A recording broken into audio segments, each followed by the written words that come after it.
Hi everyone. Today I'm chatting to Kyle, and I'm really, really excited about this conversation. I was a guest on his YouTube channel quite recently, and there are many reasons why I enjoyed our conversation, but one of the main reasons why I enjoyed it was hearing so many of his insights. And given that he's also such a young person, I was just completely blown away by it. And so I got really curious about his story and about his journey of awakening. And so I'm here with him today.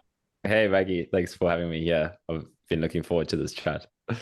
So where should we start? Where does the story begin?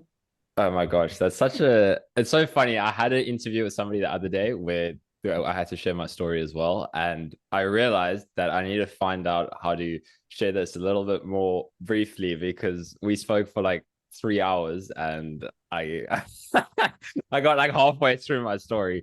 So yeah, the funny thing is for me, because there's so many different ways to talk about it. I'm sure you can relate to that. Like you can talk about it from the perspective of how things were unfolding at the time. And then Mhm. there's the perspective looking back where everything just looks so different. Yeah, Um, so maybe let's talk about how things were. Like, tell us a little bit mm, about the context out of which the journey sort of yeah, kicked in, so to speak. yeah, cool. So the interesting thing with me is it's always been very related to health, the whole awakening spiritual journey, because that's where it started for me. So I was like, I would say it probably started around 2020 when I was 20 years old, and I got it was after I got COVID the first time that everything in my life started to change. And what it first felt like was my life was falling apart. I basically went into crisis. So I got I was beforehand, I was very active. I was very into exercise. I was a very busy guy. And uh, yeah, I didn't know how to kind of stop and just observe what was happening, I suppose. And it was taking its toll on my nervous system, clearly. And I was very not in touch with feeling into emotion and all of that. So around that period, I got, yeah, these kind of recurring or these symptoms that weren't going away. And it was very uh, scary for me at the time, or very confusing because I was always very healthy. I was very active. I was healthy in my mind in what health meant, in that, I exercise a lot, I eat decently, so I must be very healthy. But I didn't realize like how much stuff was going on in my nervous system that had been bottled up for so many years. And I think this was just the beginning of it all coming to a head. It was where awakening was starting to, peer its head into my life. Hmm. So, yeah, the main things around that time was also like a relationship that I'd been in for around 2.5 years was coming to an end. And this was the same time as like my health crisis. And yeah, it was in like my third year of university studying economics. So it was like a lot of university stress as well. So it was just like this boiling pit of stress, like from an emotional front, trying to deal with what was going on with the relationship. I just didn't know how to cope. Like that, it felt like crisis. What became my priority at that time was, it was funny. There was two things, right? So again, this is where I say I can look at it from different perspectives, right? At the time, my fixation was on health, but at the same time, I think that I had no clue who I was or what I wanted to be doing with my life. Like Hmm. this was coming up for me as my relationship was falling apart. It had served its purpose. It had brought out the emotions it needed to open me up. But yeah, the part of the turmoil was my girlfriend at the time. Like I wasn't happy and I wanted to end the relationship, and she kept on asking me, like, what do you actually want? And that was like such a I had no idea, right? I would reflect back and I was like, I have no idea who I am or what I actually want. And yeah, looking back at where the journey went, it was like that was kind of the start of some like self-inquiry, maybe, or the start of realizing that I needed to go and figure this out. Right. Hmm. So that's kind of what started to happen. Was I was like, okay, I had to start making some changes that I knew I needed to, because again, my life was just falling apart. It felt like. So first step was like I knew the relationship needed to end. So that happened. Second step was my health was just deteriorating too much that I didn't feel like I could carry on with university. that was such a difficult challenge decision for me at the time, because of I had a lot of identity tied into being quite good at academics, and I was like excelling at university. So it was such a strange decision for a lot of people around me as well. I was still getting like A's for all my subjects, and now I was like, okay, I actually had some of my best results after that first semester, but the toll that it took on me and my nervous system and my body, I was just like, it's not a priority right now. But it wasn't. I remember like being stuck in this crisis mode for a while. Yeah. So that happened, and there was something else that felt important that happened. I'm not sure. So yeah, it was those two things, and then my health, and saying that also what happened. Here's the funny thing. It was like all of my identities were starting to crumble, basically. So it was the identity around relationship, it was the identity around academics, and then my identity around exercise. So I had been such a busy, active guy, and now I found myself in the space where all of the information I was reading online, I was trying to figure out like, how do I sort out my health? And everything was saying that you need to rest, you need to kind of stop pushing yourself. So that eventually I came to the space where I cut out all exercise, and I was like, I'll trial that for a month or so. And yeah, that was massive. I was like, I have no idea what's going on anymore. Like who am I now that all of my things that I was are like not there? So it was a very time of massive change, and yeah, just like identities like being peeled away by life, really.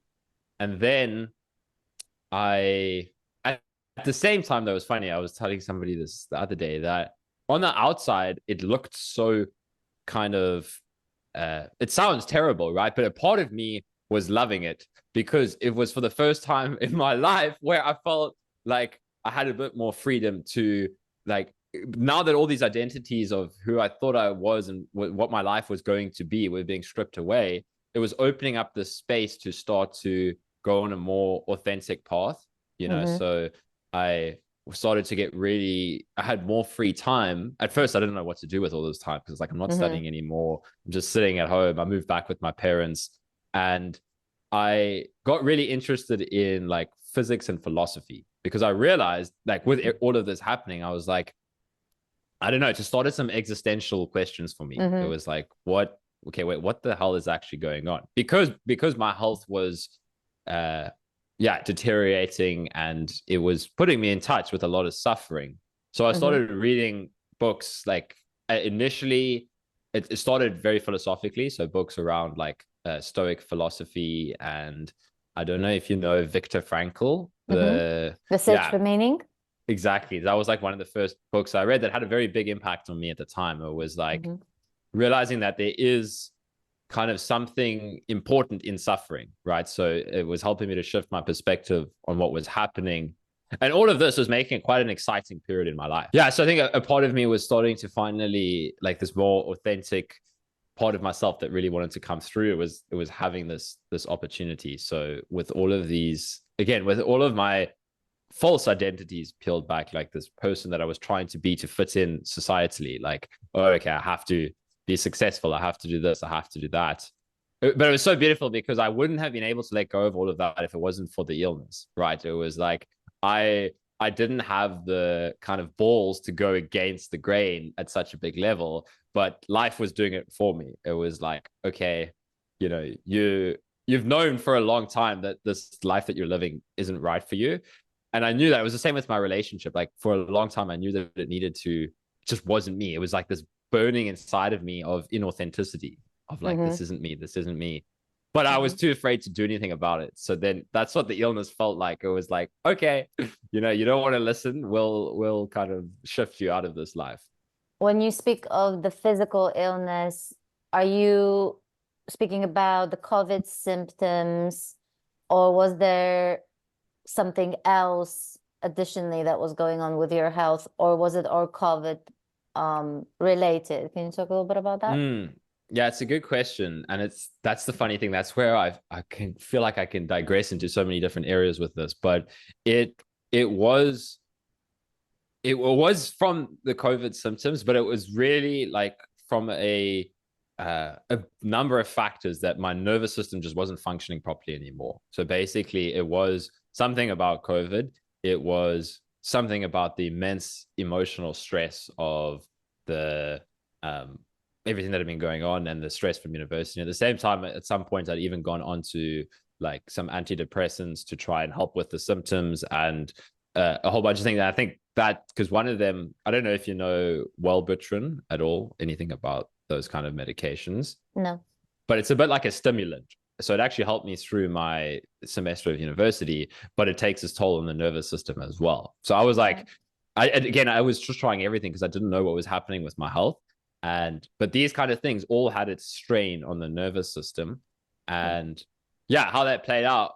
But like for me, it's impossible to separate the physical symptoms from the psychological interpretation of the symptoms. It was like this massive feedback loop where the way that my mind was interpreting my symptoms stressed me out more. And then my nervous system went more into this kind of like stuck state of chronic like fight or flight. And yeah, it's just really, the nervous system was, it needed like a lot of work basically. And how did you go about working with the system? So that's, I guess, the first thing where I started to enter into some kind of like spiritual practices. I was very much focused on the intellect at that time, so I was like researching everything that I could to find out. I was like reading medical papers, I was reading forums, and all of this was actually making things worse because all the information online was super negative. And I started going onto forums of people struggling with like not caused by COVID, but the same kind of thing, like chronic fatigue syndrome and all of these nervous system related illnesses that people would get stuck in it for very long periods of time. And this was just feeding all of these beliefs into my system of, what my life was going to be like. So that was a very difficult phase in one way. But then at the same time, I started to find the right kind of things. So I first started working with I tried the whole normal Western medical route. So I went to so many doctors until I realized that like they just couldn't do anything for me. So then I found a physiotherapist in South Africa who works with people with like chronic pain and not just chronic pain, but this kind of thing. I came across them because they were talking about long COVID and like maybe a rehabilitation plan. And I was like it was the first thing that I was seeing anybody talking about like an actual recovery plan. Everything else I was seeing was just doom and gloom. It was just like, and everybody else that was struggling online was just waiting for like the medical science to come up with a magical cure. So like everybody was reading these, again, it was all just super intellectual. Everybody was reading these medical papers like, oh, maybe like, again, even all these other things like ivermectin and this drug and that drug, like maybe all of these things can cure the long COVID. But none of that was really working for me. So this physiotherapist, one of the things that resonated was she had a how do I say that? She had training in mindfulness, basically. So she had this more holistic approach to health.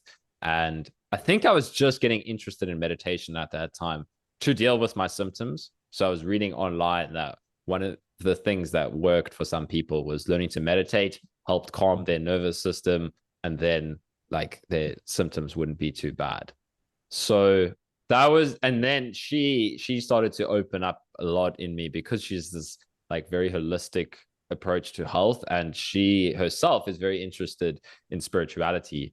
But it's funny, like, because now we can talk and quite freely, and I can see how much she was like having to meet me where I was at the time. So she did it really well that I wasn't put off and thinking that it was all bullshit. But if she like, because now we have quite cool conversations about spirituality and stuff, and now I've realized like how much like she was just giving me what like she knew would like filter in at that time. So it was like coming from a very science-based place. But yeah, do you know Sam Harris at all? Yeah. So he was like probably one of my first non-dual teachers, because I was at that time looking for a way to start meditating more because I was realizing it was helping with my symptoms. So, and I didn't know the first thing about meditation at that time. So I was like, okay, I need to get an app that can help me. It's just so, like, again, looking back at things now, it's just so beautiful how everything played out exactly like perfectly with resources coming when they needed to. So what happened with Sam Harris's app was it was like one of the only apps that you could get access to, like the full functionality of the app for free if you applied for a scholarship. So that was the reason that I picked it at that time, because there was like other ones like Headspace and all of these ones. But it was incredible because Sam's app is one of the few that dives into the non-dual stuff. It doesn't just kind of look at meditation from a health and well-being perspective.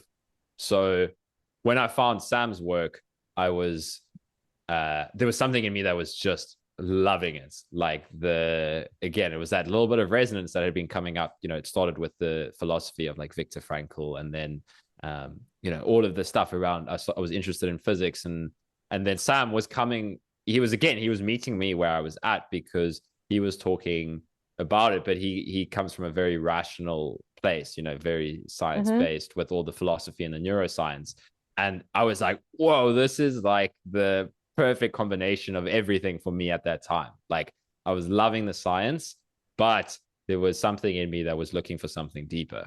So yeah, for the next while I was and at the same time this opened up like some interesting topics for me to work with this her name was Tracy, the physiotherapist kind of health coach that I was working with. She was helping me to also look more at like authenticity and these kinds of things. So that was like the biggest things that I got out of that work, like the biggest shifts that actually helped me. Again, I didn't realize it at the time, but looking back, I can see it was one of the things we did was look at values. So she gave me a list of 20 things, and she was like, what of these, put it in an order of the things that you feel like you value the most. And at that time, my mind was always worried about getting things right and wrong. So it was like, what's the right answer? But, she was pointing me to like, no, do what just feels most authentic. Oh my God, the terror of the right answer. You know what I mean? It's like, I think we've all been through it. It's like totally like what's been inherited from like this, ancient like educational system. But never mind. Go ahead. Yeah, no, it's so true. I was actually talking about somebody with about this recently, about like the educational system and how it ingrains all these fears around being wrong. And yeah, also for me, I think because I did quite well in that educational system, I was not used to maybe getting things wrong, so it was, right. I was applying this to everything. I was like, I need to stay in the identity that gets everything right, Yes. Gosh, can I relate to this? And I bet there are plenty of other people listening who know exactly, or at least, can relate in some way to what you're saying. Yeah. And I think the main thing, the first one was very clear to me, right? I'd always had this, like, ever since growing up, this strong desire to do something big with my life. There was just like, as I was I just never wanted to go down I don't know how everybody feels, but like this for me was massive. I was always like, I need to kind of do something big that's going to make a difference with humanity, basically. So I was always inspired massively by guys that were doing big things, like Elon Musk and like all these other guys. Again, now there's, some of them are very controversial, but I was always incredibly inspired by how they just pushed the absolute limits of what is possible, to do. So that tied into all of my pushing myself, that kind of had its toll on my health, was this always striving to push myself to the limit. So that was the top of the list. There was one option that was like, I want to achieve something with my life. That was like number one. But then number two, this was what, looking back, is quite interesting for me, was just looking at this list, because of everything that was going on in my life at the time. It was a mature understanding of life, or like wisdom. What is life? And it was like those two. The rest of the list, I was like, I don't really know. They can go in whatever order, but those were the two that mattered for me. It was like, okay. And the second one was more interesting because the first one I'd always known, But the second one, this is why this felt like it was a very helpful thing to push me further on the path, was like, I didn't realize how important this was for me, that I really want to like have wisdom or understand life. And it's like, again, it just sparked something in me that was like, wait, like I really need to get to the bottom of this now. So that was, yeah, it was incredible. Some of just the little things that she would do, just like these little exercises that would like open something up. This is one of the reasons why I'm just amazed when I listen to so many people's stories, and I love this so much.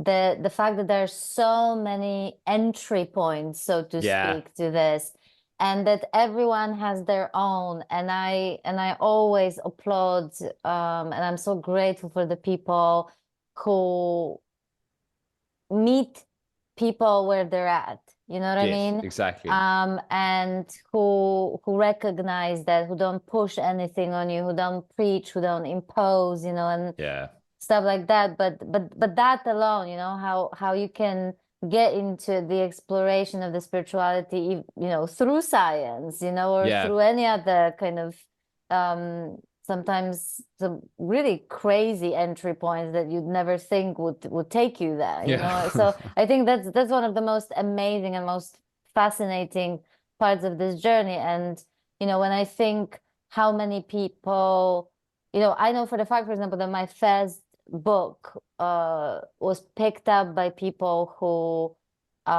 only picked it up because there was a PhD at the end of the of my name, and that's the and that's quite honestly the only reason why I put it there, because I came from academic background, because I'm not like precious about my title, like whatever, you know. But it was precisely the reason why I put it there, because I just knew that there are so many people like my old academic self that thought, looked down on self-help, thought that, you know, spirituality was like detached from reality, woo-woo, rubbish, you know, something like that. But if I heard someone say something that sounds interesting, and on top of that they would have PhD or something, you know, to do it, or whatever, to do with science, you know, then I was way more likely to open up, at least to like give it a chance and listen, you know. So for some people, even a little thing like this is going to be that thing that's going to be, at least will open someone up to the possibility that there's something there, you know. It's true. It's so, because I was exactly the same at like that time. That was why I loved Sam Harris, because like, oh, this guy's got a PhD in neuroscience, so now I can accept a little bit about what he's saying with spirituality. And it's funny because it's like you said, it's so like, this is what I love about Angelo as well, is like that willingness to like meet somebody where they're at, because you know there are like, I think we touched on this a little bit last time, like the non-dual speakers and stuff, and it's like, you get to that space where everything resonates, but it's like, we all know where we came from, right? And it's it's like, absolutely, it's that compassion, like when you realize that, oh, okay, you know, talking about it on a different level, or putting something small like putting your PhD on a book, can open it up to a lot more people. Absolutely. And to me, that's actually one of the, I would say it's one of the key qualities, in my view, of what makes a brilliant teacher. And not just spiritual teacher, but just teacher in general, you know, like, you know, even in academia, you know, I always admired the professors who, they also met you where you were at. They were able, you know, they were able to explain complex, you know, topics in such a way that they knew you understand if they talk about it from this angle or that angle. And same with spirituality. I find it actually incredibly off-putting and really annoying when this is not the case. So I love that point though. I totally agree. So think I find it annoying because, you know, it's and I'm sure I played out my own version of those behaviors myself. It's like, it really is not then about the other person. It's actually about me, you know, right? Because it's like, let me tell you what I know. Let me tell you how enlightened I am. Let me tell you how Yeah. I understand that this is all just appearance, you know, even though you have no idea what I'm talking about, but I'm going to insist on, you know, Yeah. speaking this way. It doesn't matter that you Yeah. don't get it, or and then I'm gonna maybe even take pride in the fact and feel superior because you don't understand Yeah. it, and I do. Do you know what I It's mean? so true though. It's It's like just, what's yeah, what's the point of teaching if you yeah, can't put it in a way that somebody else is going to understand? Because exactly, that's the whole point of exactly. teaching. Yeah, exactly. And it's like, and this is what I'm saying. To me, it's funny, you know, that I see so many parallels because I spent so much of my life in academia. Yeah. I actually so many parallels, and you know, with also when it comes to like this exclusivity and sort of exclusivity and superiority around knowledge, whether it's academic knowledge or spiritual knowledge, you know? Yeah. And to Yeah. me, that kind of attitude is just literally just yuck. You know what I Yeah. mean? Yeah. Exactly. It's just yuck, you know, because to me, Mm. the knowledge of any kind and spiritual knowledge in particular should never be exclusive. It should Mm. never give that sort of vibe.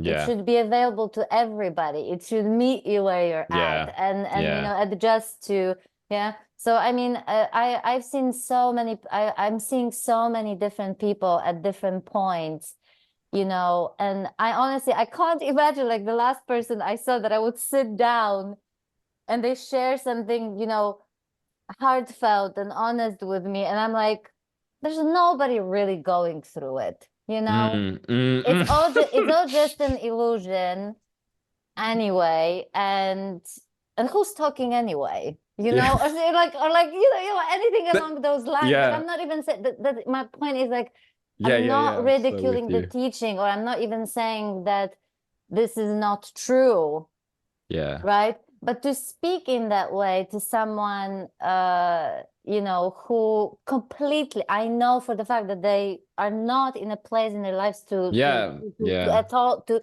resonate with what is it that I'm trying to point to.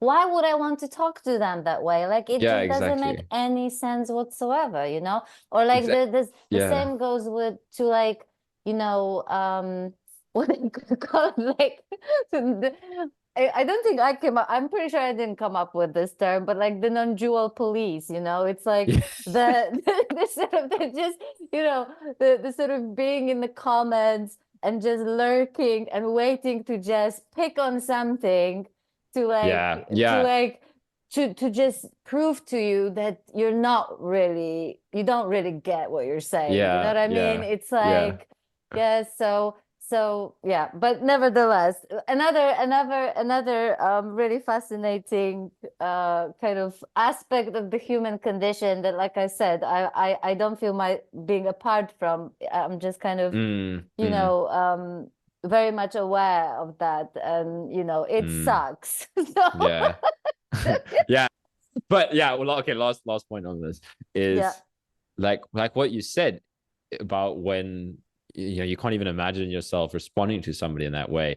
And it's so absurd because it's like you need to believe in separation to want to respond that way. Like because other like you need to be like, oh no, I can't meet you where you're at, because otherwise you can feel exactly where mm, somebody is at. And it's like, yeah, it's for me, I feel like that comes from uh that fear of feeding into what the other person is feeling in. So yeah. it's like, oh, I have to keep myself separate. And like, yeah. So it's But just it ties up to what we were talking about during the conversation on your channel, that you know I see so many different people, and people even who are not necessarily even into spirituality, but they're open up to like exploring, mm, let's say, their patterns, their conditioning, to just yeah. like see how it, you know, basically messes with their lives and with relationships and everything. Mm, And, you know, there's nothing small about seeing that. And when I see them, a person like that, you know, like I said, I don't even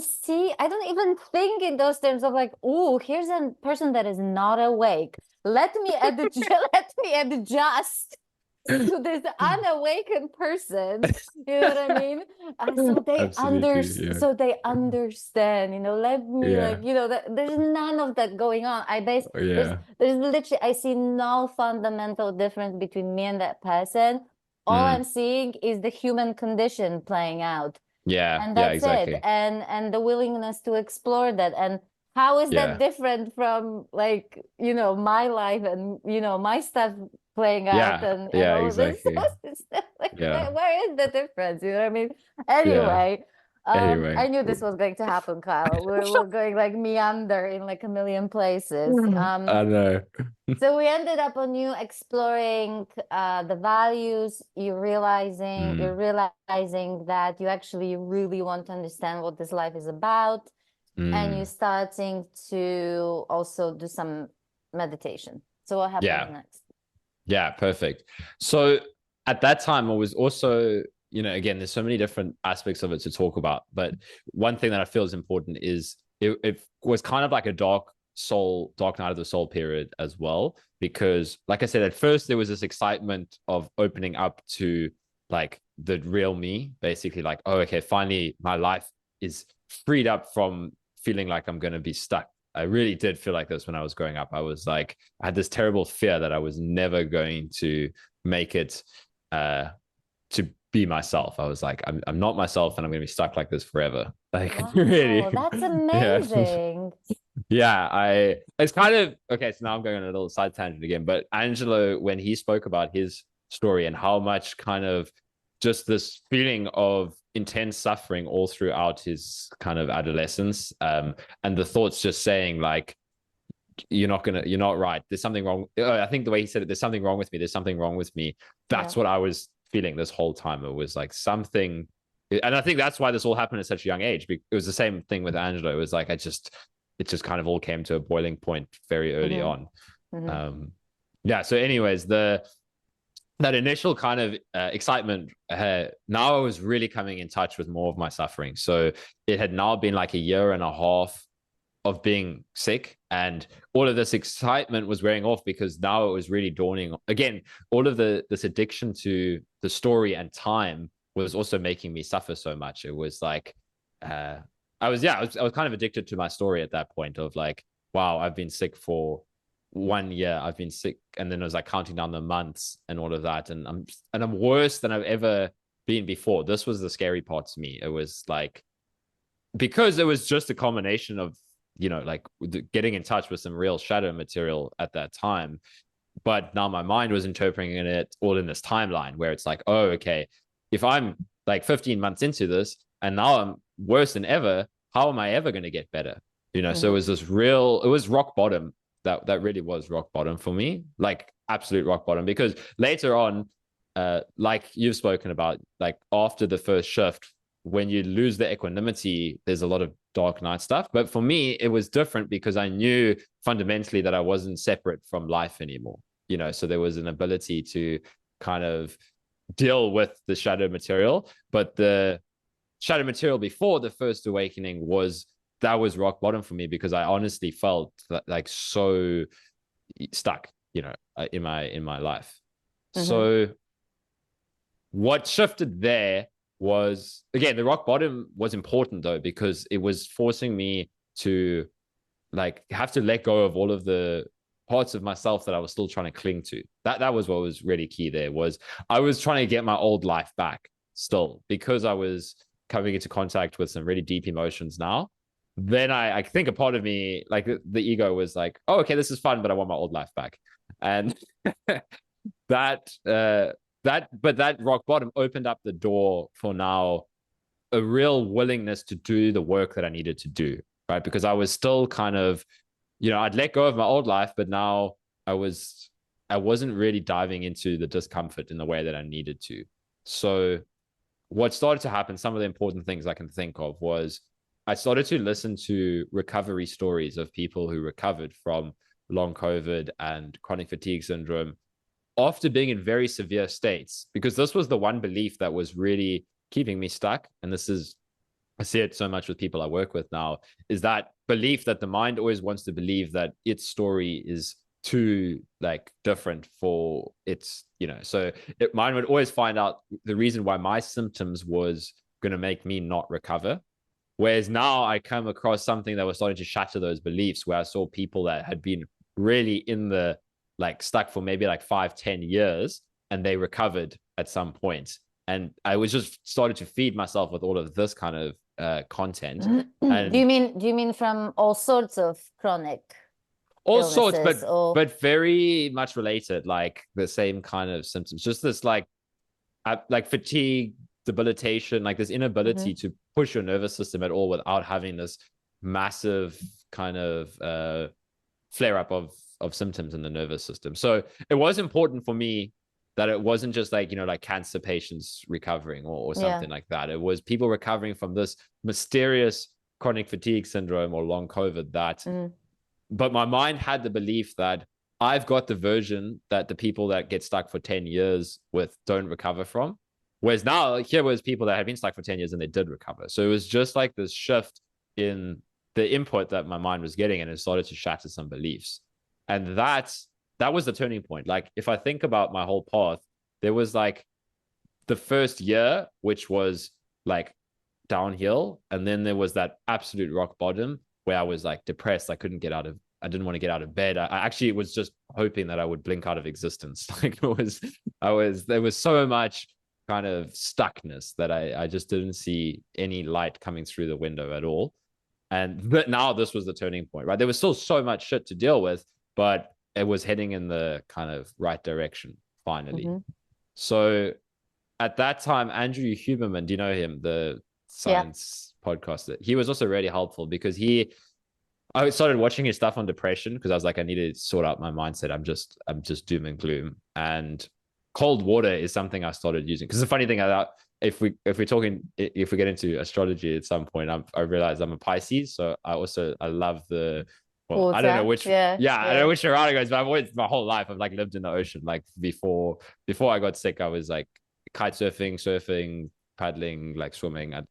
We live like 50 meters from the ocean. So I used to live in the ocean. And now I hadn't been near it for so long because I'd been locked up indoors for like months at a time. So I was also so separate from nature, which is one of the things I talk about with people trying to heal, is like how powerful it is just to spend time in nature and what that can do for your nervous system and just like opening you up. Because at this period, I still was terrified of exercise. So this was again, it was all these beliefs that I'd taken on about, you know, what my nervous system was capable of.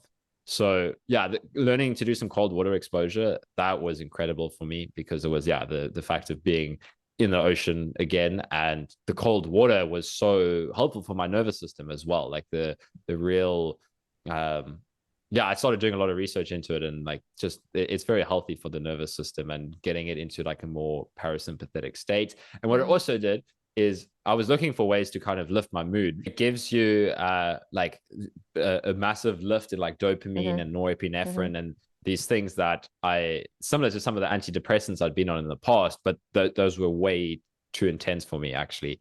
So it was nice. So that was like my reason for doing it, was like, oh, okay, this can maybe help me lift my mood. And it was an important boost to just break me out of that pure doom and gloom.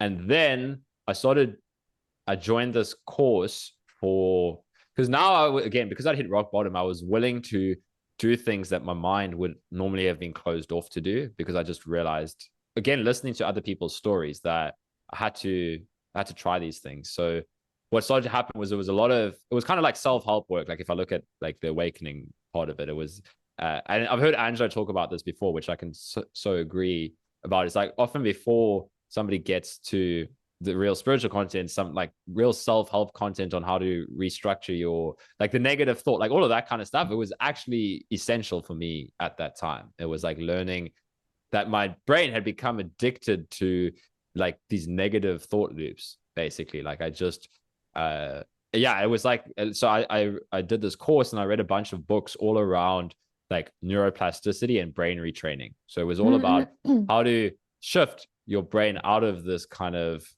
these negative mind loops. It's again one of those things that was one of the probably biggest humble pies that life served me when, you know, after the first shift, which was really powerful, and totally took me out of the identity and all of that. I was just completely like looking down on all the self-help and all the personal growth stuff, and who cares? You're like, you know what I mean? It's all the identity stuff, just keeps you in the story, and it's like, none of that matters ultimately, and blah blah blah. And gosh, it was one of the biggest humble pies, that to really see how I not only returned to exploring some of those things during the journey of awakening later on, but also seeing, and there's a lot of truth, by the way, to what I've just said. It can keep people stuck in the identity as well. So like, I mean, everything can either free you or trap you. You know what I mean? Exactly. So it's everything, literally everything. So, but just to see that the value, that there's so much value in some of this stuff, and there's nothing small about noticing things of the personal growth kind, in you, that can make a massive difference, and free you up. And I think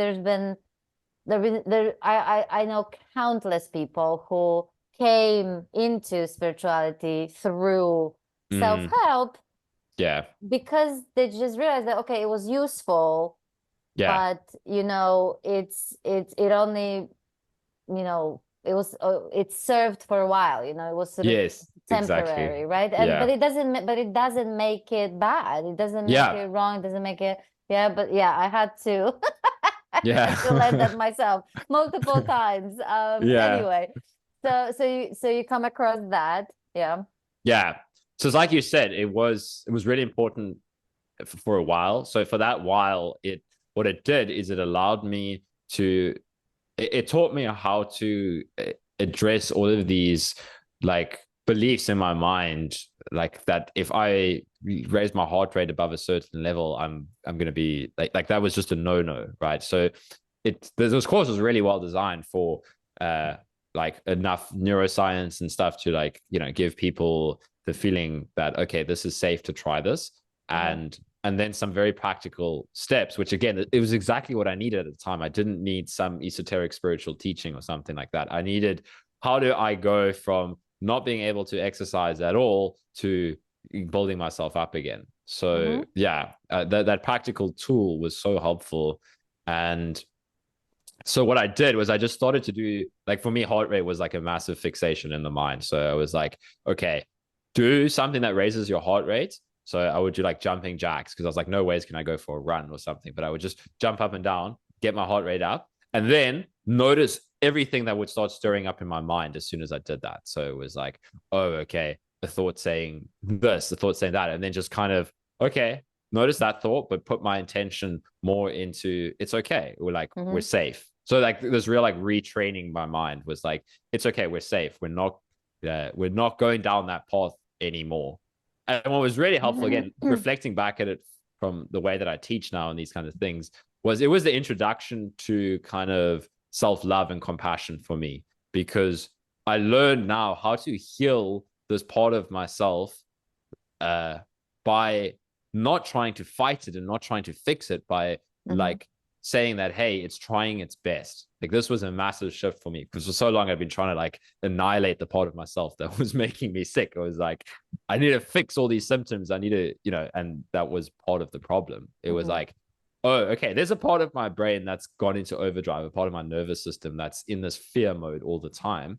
And I need to actually say, hey, I love you. Like, you're okay. You're doing your best, but we also need to let you take a step back. And this was like, I didn't realize how powerful it was, but I started doing this like every single day, just talking to myself.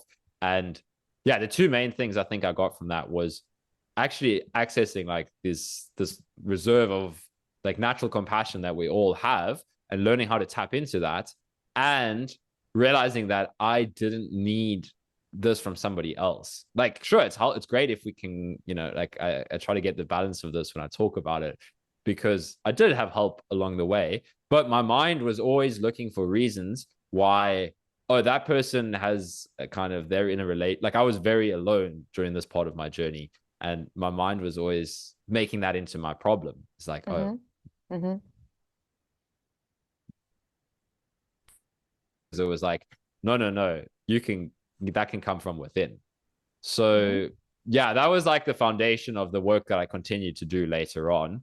And then I did eventually come to the space where the self-help, I started feeling like I was plateauing, right? So I got to like 50% improvement in my well-being. So I was now able to go for walks.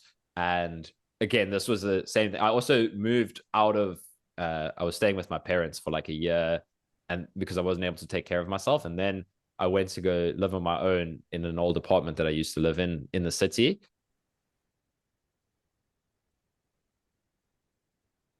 Environment where I was no longer stuck in the same old story that I had been stuck in. So it was like kind of exciting. I started spending so much time in nature because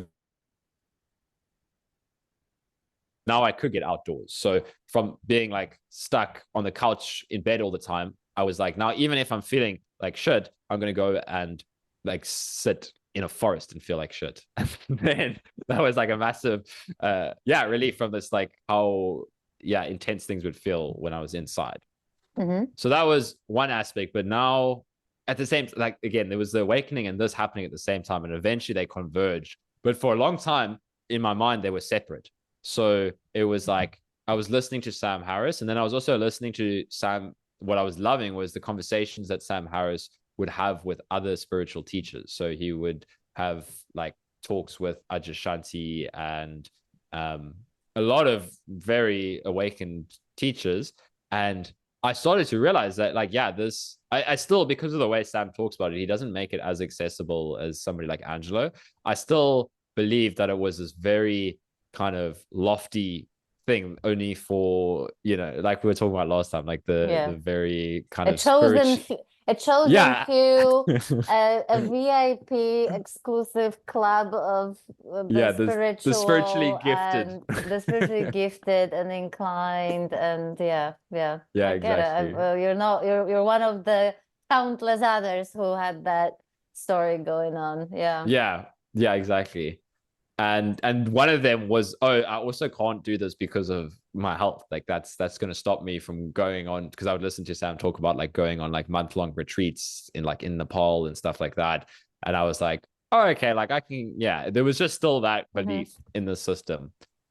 But I was getting fascinated. And what was happening is the same. I remember this resonating when I listened to your story, was the intellect was starting to very much come to its limits. So, but it was beautiful. Like I would listen to these conversations about, like the real, I don't know if you know, there's this guy, Donald Hoffman. I don't know if you know his work. He is quite incredible. He's a very cool guy. But he's like studying consciousness and reality from like a very scientific place. But he's like kind of let go of the material world. So it's kind of like materialism versus idealism. Like I was getting into these kind of guys in philosophy. Oh, I think I know who you're talking about now. Yeah. So I was listening to him, and then some other guy. I was listening to Rupert Spira as well. I don't know if you know.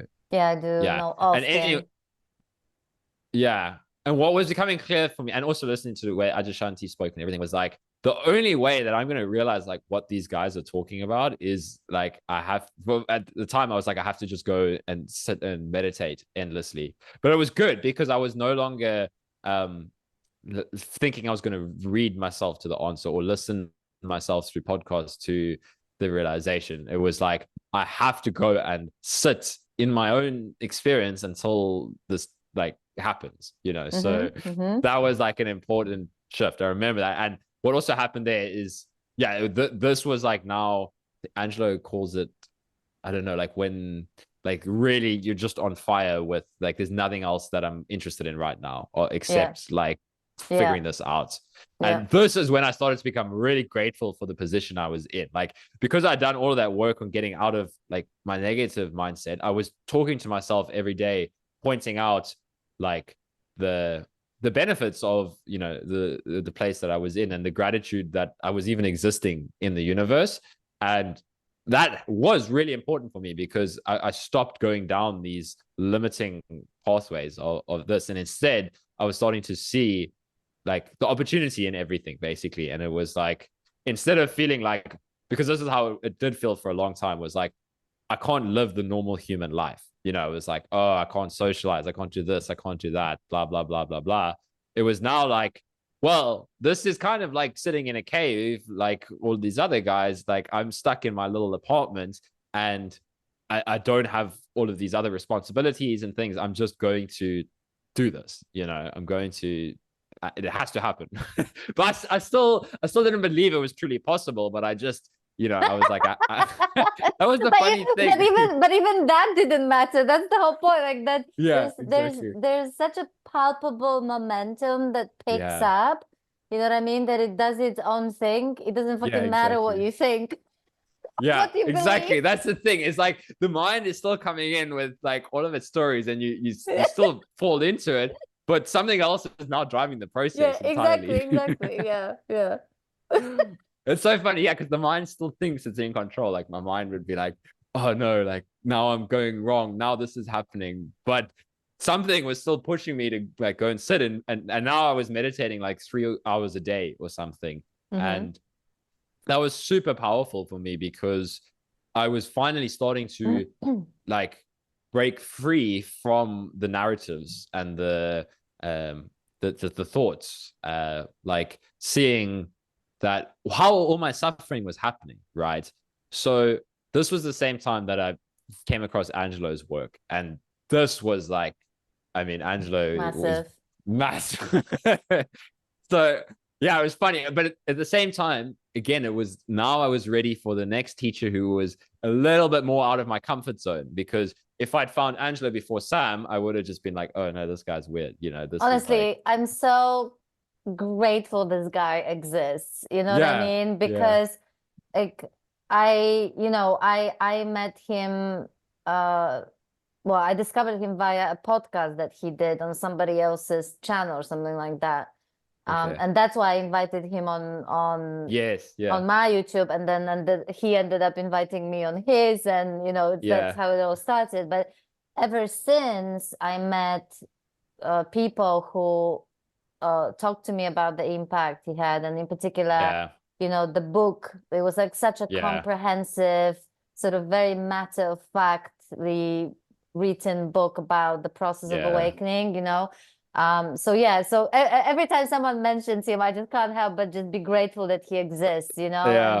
that I'm he with you. managed Yeah. to help so many people, it's wonderful. Yeah.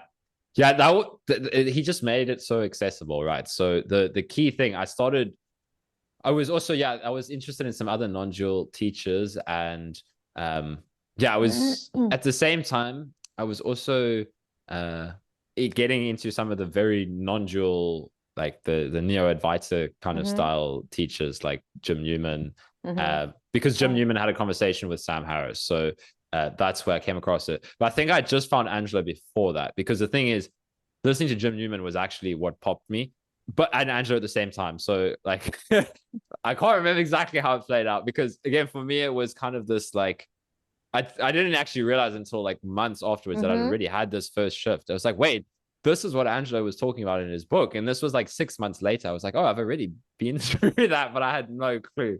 Yeah, because it like, for me, it's just, okay, so I'll just slow down a bit because I'm jumping a little bit ahead here. But one thing I do remember happening, because I've gone back and like looked at it, just to kind of understand how the process played out for me. And I was always like, yeah, there was no big bang, and I only realized it way afterwards that it happened. But I have gone back and I was like, yeah, there was one day where I was meditating and I was doing this like shamatha vipassana style meditation. So it was very much like similar to kind of Frank Yang's stuff, yeah, the path that Frank took, which was like very getting honed in on the breath, basically. So, but in like the shamatha, I don't know. Do you know much about that? I know nothing about this stuff. Okay. I know I know about this stuff. Like I've heard the terms Yeah. and I've heard people talk about it. I read Daniel Ingram's book, so I think I I think there Yes, was yeah, yeah. something about it there, but in terms of like having my own practice of those things, you know, my own Yeah. experience with those things, I can't speak to that. So yeah. Yeah. No, cool. I just wondered if I should explain it. So yeah, No, basically it no, was go ahead. Yeah. yeah, it was getting really intently focused on the sensations of the breath. Um, but yeah, it was like very much Daniel Ingram, Frank Yang style kind of stuff. It was this other book that both of them have referenced as well called The Mind Illuminated. And it was Mm-hmm. very helpful because it taught me how to, like, this was when I was meditating finally like 3 hours a day. It taught me how to actually make meditation enjoyable, whereas in the past it always felt like a chore. And it got me into these different states of consciousness, which I didn't understand any of this at the time. It just felt like things were getting more and more peaceful. But this was what, yeah, Daniel Ingram would call like the jhanas and that kind of stuff.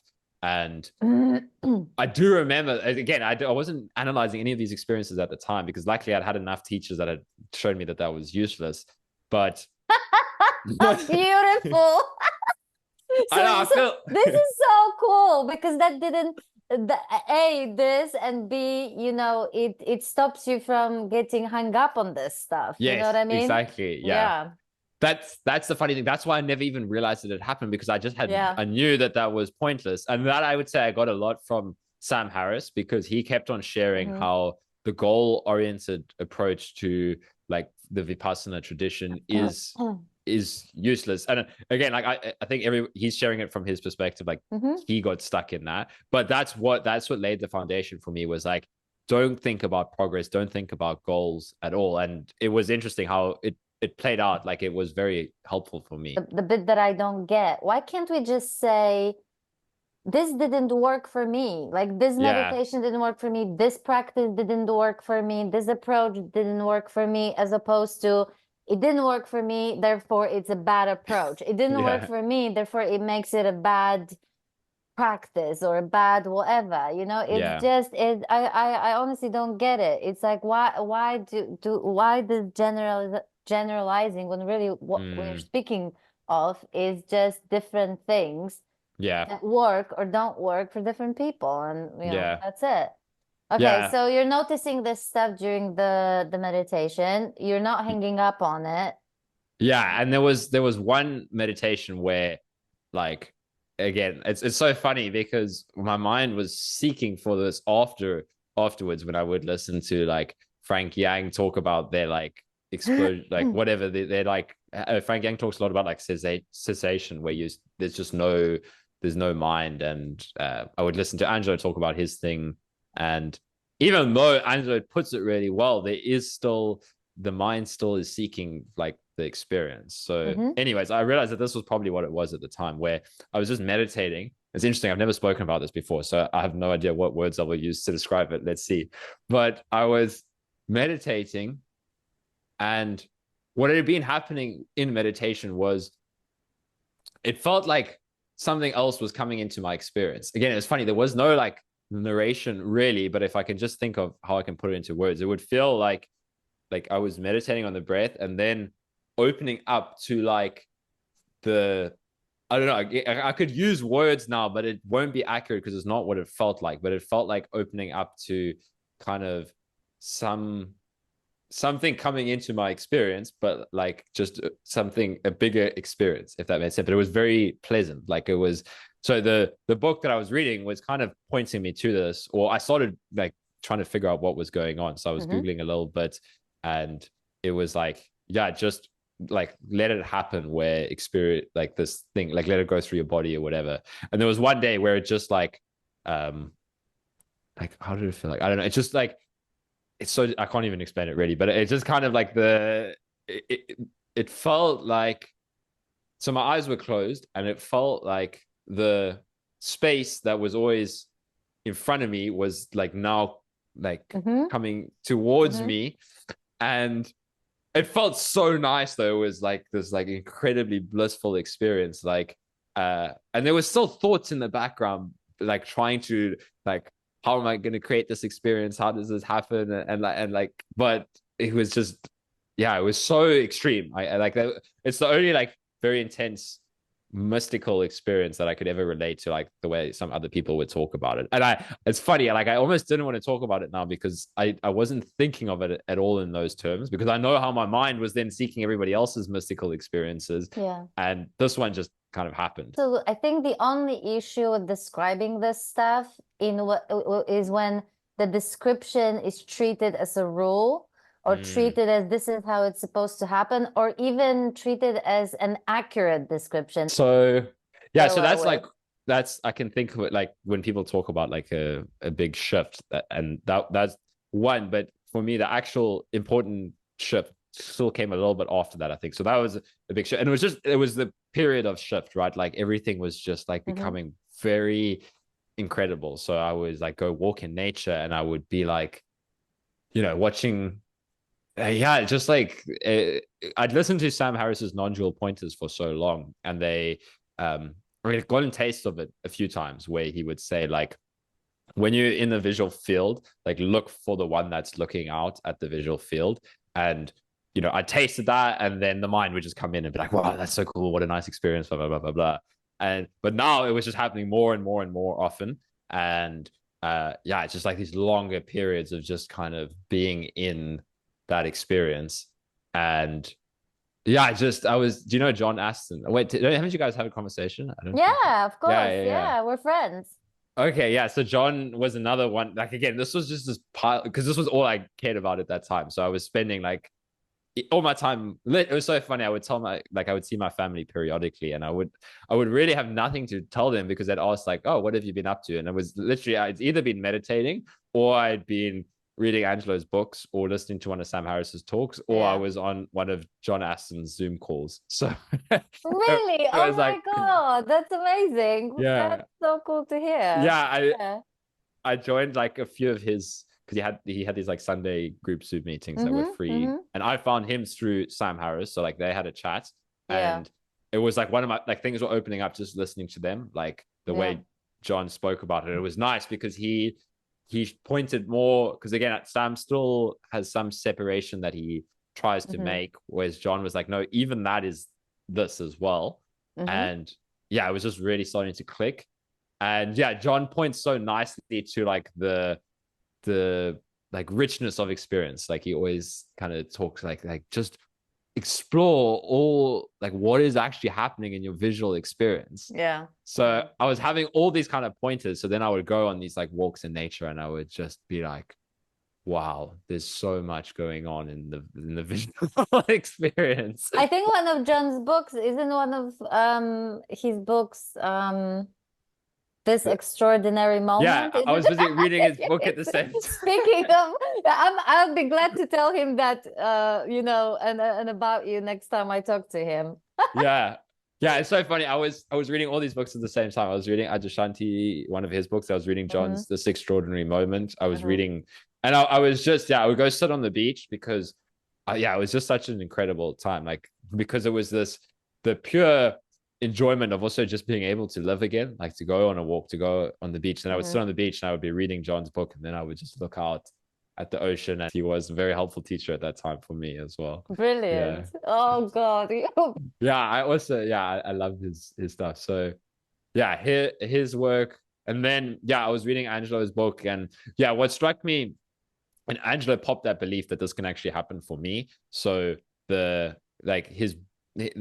what was incredible, I remember like the first chapter of Angelo's book, he's pointing so clearly that you can end your suffering in this lifetime. And I was like, this was the most incredible thing for me to hear, because as I said, like all growing up, like from when I became like a teenager, I was just struggling with life. I was suffering. I was so, there was periods where like, you'd have a fun social occasion, and then just the suffering would come back in. And to hear that I could end suffering entirely, it was like, well, this just sounded too good to be true. But I'd heard enough other things that I was kind of on board with it. So yeah, Angelo's book, it's funny now that I'm talking about it, I forget how many like pointers were coming to me at the same time, so yeah, I was reading Angelo's book, and it was all just starting to click into place. And then I remember, so this was the actual one of the, okay, I guess there's a couple of different shifts, but then one day I was still struggling. I would still get caught up in the mind. I would still start to struggle again.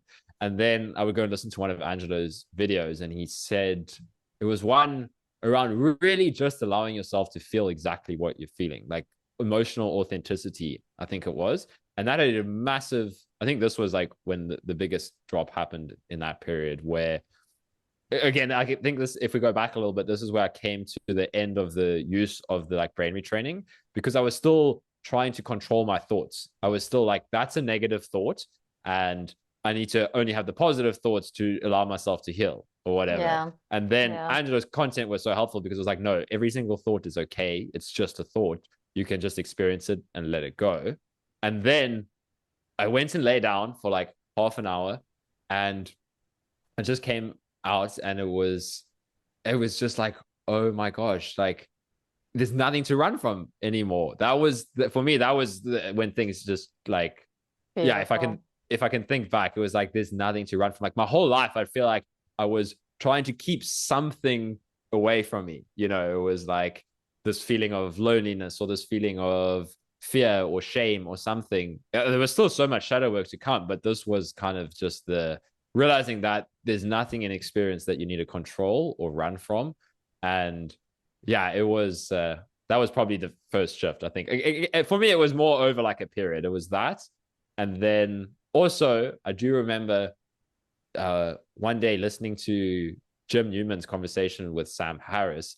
That kind of like advice, like there's just nobody there. There's nothing happening. There's nothing you can do. The identity is never going to wake up. That kind of it made me also realize that suffering wasn't real. Like that was the shift that came out of that. It was like my mind would, because again I would still have this, I've had it, I've lost it. I was like, oh no, now I'm suffering again. And then I was like, wait, I'm only suffering because my mind is saying I'm suffering. Like it's just, suffering is like not real. And I actually, I think I said that to John on one of the calls. I was like, but I knew that I still, yeah, I think the thing with Angelo actually came afterwards, because I knew this. I said it to John, but I was like, I don't live it. Like I still, I can say these kind of things, but I don't live it yet. And then then eventually it just dropped. And then I was this, at the time I was still looking at things through full recovery. So I didn't even think I've had an awakening, I've had a shift. All I thought about was like, wow, I can live my life now. So I was like, I can go for a cycle, I can go exercise. And yeah, it's funny because my mind was looking at everything through the health thing. And it was like, they were eventually the same process. But yeah, this was why, like we're talking about earlier, the mind didn't feel the need to think about awakening, because the flow, the spontaneity was just so enjoyable. It was just like, just going and living, was life just was happening. And it was like, there was no need to be like, oh, like this is happening or that is happening. Yeah. So how did that how did those shifts impact your health? Yeah. So that's the thing. That's the filter that my mind was using at the time. It was like, it was just this kind of freedom opening up to live again. So that's where I transitioned from the health focus to like, oh, okay, awakening is all that matters, because it's the same thing. This was also a big shift that or like a massive realization was Angelo, because I told you how my mind was still keeping it as two separate things. And then one day I was listening to one of Angelo's like Zoom, like an old one before he got more popular. Like he just used to have these group Zoom calls with I think like people that were interested in awakening, but he posted them on YouTube. And at some point he was just talking about like how this thing plays out, and that for some people, it will start happening from something in your life that is so like, it doesn't seem like it's awakening at all. And he was like, for some people it plays out as like a mysterious chronic illness.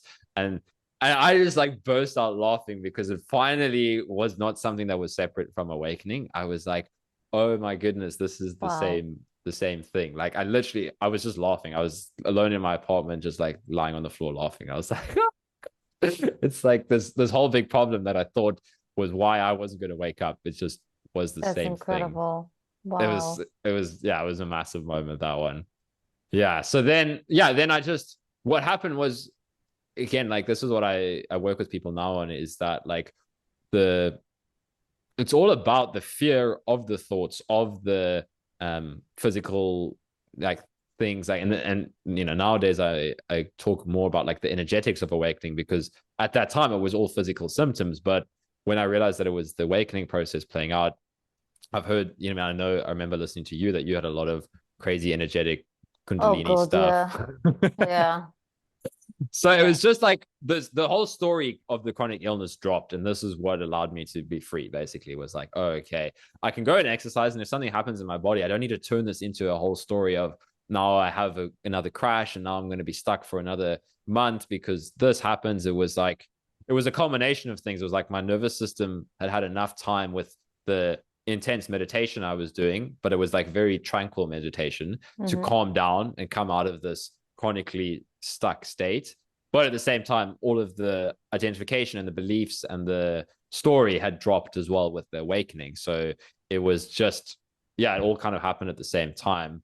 And what was key was the not being afraid of anything anymore, because of that shift was like, oh, okay, now Yeah. I can just go and live. And when the mind starts to have a story while I'm cycling, it can be like, oh, look at that, but I can just enjoy the cycling in any case, Yeah. you know. Because you So know, I really want to make sure that whoever's watching that we're not saying, or at least I don't think what you're saying is that it's not about denying physical symptoms. It's not about denying the fact that physical symptoms, chronic physical pain, like honestly, I bow down to people literally who suffer from physical chronic yeah, pain, you know, of yeah, any kind, right? yeah, Because I've had tasters of that for like yeah, maybe a few days, and the yeah, idea of having to go through this every single day was just like, you know. yeah, yeah. So you know, there's absolutely no denying of the physical pain and you know how painful that is, right? Like that's what I'm trying to say. But it's really just it's in recognizing how much of the extra pain Yeah. yes is related to the narratives about that pain, and Oh then yeah. all of the whole train of thought that stems Yeah. out of that, and all the fears and all the what ifs and all the Yeah. you know whatever. And you know I know that the word compassion in many non-dual circles is almost like a taboo, like don't say the C word, you know, Mm, but to me this is such a key to mm. this process as well. Oh yeah. And even to the fact that, you know, like people who are exploring these things and then they beat themselves up. It's like, oh yeah, I know it's just a thought, but like I'm still getting caught up in this and everything. It's like, then have compassion even for that. You know what I mean? Even Yeah, for yeah, yeah. that, Oh yeah. right? Because it's another overlay of like, I shouldn't be, I should by now, I'm still whatever, you know, Mm. which are just, you know, a story upon a story upon a story that Yeah, just yeah. perpetuates the suffering. But yeah, it's another massive topic, you know, Mm. the physical health in the context of awakening, and also like the energetic changes, which again I think it's so not often talked I about. think I don't know what's the time on, because maybe we should do a second one, because that's like the shadow, so much still had to happen in like the next 2 years that Okay, yeah, yeah. so yeah, let's talk about it. Right. So the journey doesn't end. Oh no, it's so funny. It's like But how this is when actually listening to maybe like a couple months later, when I started to lose that equanimity, like the way you've shared as well, that I listened to your conversations with Angelo and the way that you were talking about how you try to apply that kind of insights of you've realized that there's no one here, there's no suffering doesn't exist, but there is suffering again, and it's like yeah, you helped me a lot, like in your sharing on that, to realize that I was bypassing the shadow work now, by trying to do this. Like I would have a so, but there's still a lot to share. So maybe we should, oh yeah, yeah, so do yeah, that. let's Yeah, talk about it. Let's just do part two. yeah. you Cool. I know? just wanted to say one I didn't there was a couple of things I wanted to say about what Yeah. you were saying earlier, because I feel like that's exactly the stuff that I'm trying to do on my the work that I'm posting, and the content that I'm creating is, it's exactly that. It's like trying to help people to acknowledge, like somebody's like struggling with chronic pain or chronic Hmm. illness. It's like the compassion is the way that, like it's so, this was so I just feel like I needed to say this because this was the only way that, you know, I got out of my chronically stuck state, was to like really learn to like access compassion for what was happening in my experience and allow myself to like feel it so fully. And it's like you said, like if there is it's so like to bring together those two worlds, that if there is something that you can do about it, then do it. Don't let your mind say like, oh, this isn't awakening, this, you know, like take a painkiller. But the stuff that, like the people that I try to work with, it's like, okay, but what if you can't do that? Then you use it as Yes. like as your tool, because this is what it was for me. This is kind of how awakening happened. Is I made the biggest study of resistance because I listened to Angelo talk about it, and I Hmm. was like, resistance is the problem. And listening to John's work as well, it was like, okay, there is stuff in my experience, and I hear the way John talks about it, that there is no problem in experience, but why does it feel like there is an experience? So then I would have to sit and see, what am I resisting? You know, this was like one of the inquiries that was so Yeah. powerful. It was like, But oh, again, it's complex because, yeah, it's so complex. it's complex because Yeah, this is yeah. why and I really want to say this because this is where direct and the immediate experience should always be the basis on which any kind of evaluation is being made, because Mm, what looks like resistance in one's experience is actually a pragmatic solution. mm. It's actually not resistance, it's just a pragmatic solution to a situation. And in another case, it will not be a pragmatic solution. It will be Mm, totally a resistance. See what I mean? So yeah, yeah. this is where the entire, we can explore that sort of like I am a huge, I'm huge. You probably gathered that I'm huge on, like, for me, you know, the upcoming book is pretty much like the, you know, the story of the slow death of resistance. You know, it's like, Yeah, you yeah, know what I mean? exactly. And I'm so with you. right, and so but what I'm trying to say, these topics, not that there's anything wrong with talking about these things generally. It's not what I'm trying to say. I'm just saying what I'm Mm. trying to say is that let us not forget that Yeah, those things are complex, and yeah, what looks a certain way in one case is something different in another case, and yet something else in somebody yeah. else's case, you know? So let's do part two. Okay, Thanks for part one. amazing. That was so much fun. It's yeah, it was really because I've never really spoken. Yeah, kind of like how you said with Angela, you know, like actually talking about the awakening process. I've talked a lot about the health perspective because I've had, you know, spoken with people about that, but it was fun to explore it more in the Yeah. awakening context. Yeah. Right. So we will be back. Thank you, Kyle. Thank you so much, Maggie. Take care. Bye.